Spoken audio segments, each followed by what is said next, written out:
공정거래위원회가 글로벌 통신칩 제조사 퀄컴과의 소송에서 이겼습니다.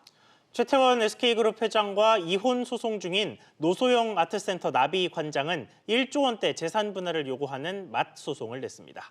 이 내용들 취재기자와 자세히 짚어보겠습니다. 김성훈 기자 나왔습니다.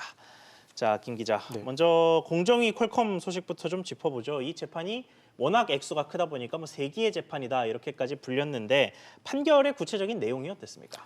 네, 서울고등법원은 어제 퀄컴이 공정위의 과징금 부과와 시정명령을 취소해달라고 낸 소송에서 1조 원대 과징금은 정당하다고 판결했습니다.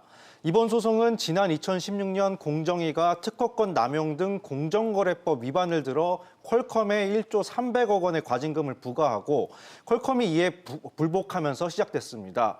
재판부가 퀄컴의 위반 행위로 본 것은 크게 두 가지인데요. 먼저 퀄컴은 자신들이 보유한 이동통신 표준 필수 특허와 관련해 경쟁 모뎀칩 제조업체에 특허 공유 요청을 거절하거나 제한했습니다. 표준 필수 특허는 특정 기술을 산업 표준으로 채택하는 대신 누구에게나 공정하고 비차별적인 방식으로 특허 기술을 제공한다고 약속한 것인데 퀄컴이 이를 어겼다고 봤습니다. 그러니까 일종의 갑질을 한 거네요. 그리고 다른 내용은 뭐가 있었습니까? 네, 다음으로 퀄컴은 삼성과 LG 등 휴대전화 제조업체와 모뎀 칩셋 공급 계약을 하면서 특허 라이센서 계약도 함께 맺도록 요구했는데요. 재판부는 퀄컴이 계약을 체결하지 않을 경우 모뎀 칩셋 공급을 중단하겠다는 식으로 강요한 점을 시장 지배력 남용으로 판단했습니다. 네, 이번 판결이 휴대전화 제조사 등 업계에 미치는 영향은 어떤 게 있을까요? 네, 공정거래 소송은 2심제로 진행되는데요. 퀄컴이 이번 판결 직후 대법원에 상고하겠다는 뜻을 밝혀 최종 판결이 나올 때까지 당장의 큰 영향은 없을 전망입니다. 다만 대법원도 공정히 손을 들어준다면 퀄컴의 특허가 좀 더 개방되고 특허권료도 다소 떨어질 가능성이 있는데요. 이렇게 되면 휴대전화 제조사들이 퀄컴에 주던 비용을 줄일 수 있게 돼 휴대전화 가격이 지금보다 낮아질 여지가 있습니다. 네, 그렇군요. 다른 이야기도 좀 해보죠. 노소영 아트센터 나비 관장, 그러니까 최태원 SK 회장의 부인인데 재산 분할을 요구하는 소송을 냈다고요? 네, 법조계에 따르면 노소영 관장은 어제 최태원 회장을 상대로 이혼과 위자료 그리고 재산 분할 소송을 냈습니다.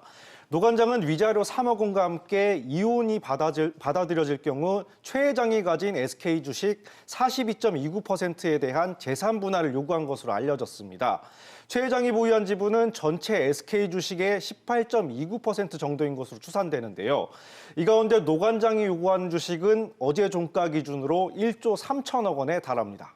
네, 요구 액수가 상당히 큰데 앞으로 소송전이 굉장히 치열할 것으로 보이네요. 네, 양측의 치열한 법정 공방이 예상되고 있는데요. 원칙적으로 이혼할 때 분할 대상이 되는 재산은 부부가 결혼한 뒤 함께 일군 공동재산입니다.